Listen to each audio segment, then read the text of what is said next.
Si quelqu'un est en Christ, il est une nouvelle créature. Les choses anciennes sont passées. Voici toutes choses sont devenues nouvelles. 2 Corinthiens 5, 17. La première partie du verset 18 est très importante et tout cela vient de Dieu.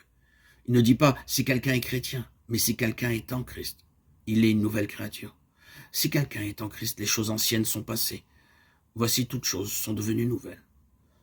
Quelles sont donc ces choses nouvelles? Je vous donnerai un cœur nouveau et je mettrai en vous un esprit nouveau. J'ôterai de votre corps le cœur de pierre, je vous donnerai un cœur de chair, je mettrai mon esprit en vous, et je ferai que vous suiviez mes ordonnances et que vous observiez et pratiquiez mes lois. Ézéchiel 36, 26, 27. C'est la première chose qui survient, je mettrai en vous un cœur nouveau. Le premier grand changement qui s'opère en une personne qui a reçu un cœur nouveau, c'est qu'elle aime les choses célestes.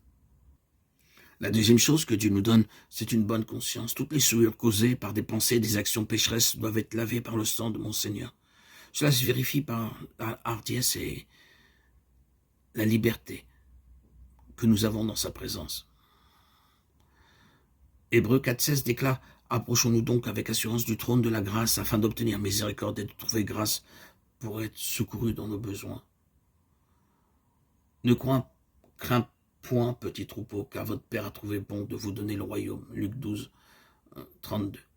Nous recevons une nouvelle nature, c'est la troisième chose nouvelle, lesquelles nous assurent de sa part les plus grandes et les plus précieuses promesses, afin que par elles vous deveniez participants de la nature divine, en fuyant la corruption qui existe dans le monde par la convoitise. 2 Pierre 1,4. Dieu nous donne une nature divine, sainte et pure, parce que notre nature pécheresse ne peut pas être améliorée par l'effort humain. Lorsque nous acceptons le Seigneur Jésus-Christ comme notre Sauveur, nous entrons dans une septuple participation. Premièrement, en acceptant le Seigneur Jésus-Christ comme notre Sauveur, nous participons au Saint-Esprit. Deuxièmement, nous devenons participants de la sainteté de Dieu. Troisièmement, nous participons à une vocation céleste. C'est pourquoi, frères saints qui avaient part à la vocation céleste, considérez l'apôtre et le souverain sacrificateur de la foi que nous professons, Jésus-Christ. Hébreux 3, 1. Quel est cet appel? Montrer la gloire et la puissance de Dieu aux autorités célestes. Quatrièmement, nous participons à un héritage céleste. Rendez grâce au Père qui nous a rendus capables d'avoir part à l'héritage des saints dans la lumière. Colossiens 1, 12.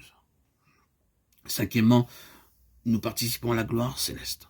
Voici les exhortations que j'adresse aux anciens qui sont parmi vous, moi anciens comme eux, témoins des souffrances de Christ et participants de la gloire qui doit être manifestée.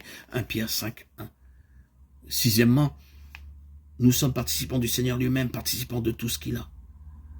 Car nous sommes devenus participants de Christ pourvu que nous retenions fermement jusqu'à la fin l'assurance que nous avions au commencement. Hébreux 3, 14.